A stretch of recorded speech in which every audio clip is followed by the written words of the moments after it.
So he says he's the key. Mike T says he's a skill diminished player. So Mike T, fill in the blank here for me. If Ezekiel Elliott is the key to the Cowboys this year, then what are they? The third best team in the NFC East. They just can't run their offense through Zeke Elliott anymore, Greeny. If that happens, the wheels came off the bus. More players got hurt outside. Maybe Dak Prescott got hurt. He's not even their best running back, Greeny. That's Tony Pollard. Tony Pollard averages 1.5 yards more per touch more than Zeke Elliott. So Zeke Elliott was yesterday's news. He could run between the tackles, but he is not dynamic. He's not elusive. And if they're running their offense through him, they are average at best and looking up at both the Giants and the Philadelphia Eagles. Well, that would really be the Giants. We could talk about them a little bit later. I want to put the graph up there. Look at Graziano's face. Cindy, can we put the graph up there? Because when Mike T talks about diminishing, I mean, look, these are just the numbers. They are what they are. And these, they don't always tell the whole story, but it is about as easy to see on a graph as it could possibly be. Ezekiel Elliott has just been heading in that direction. And historically, very few running backs ever reverse that trend and start going in the opposite direction. So, Sacho, can this be an offense that runs through Ezekiel Elliott the way it once was?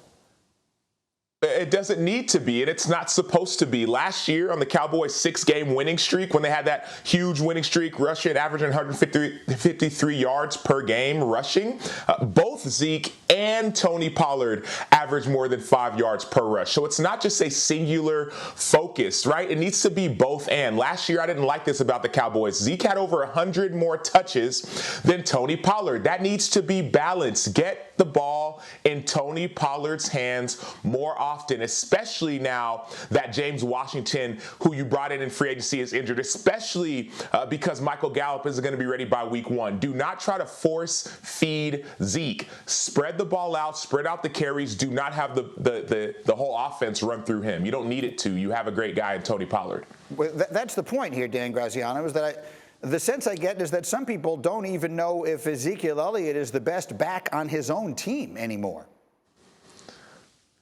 Cowboys think he is. And I think, you know, the old expression about how the most popular guy in town is the backup quarterback, I think there's a situation like that has developed with Tony Pollard.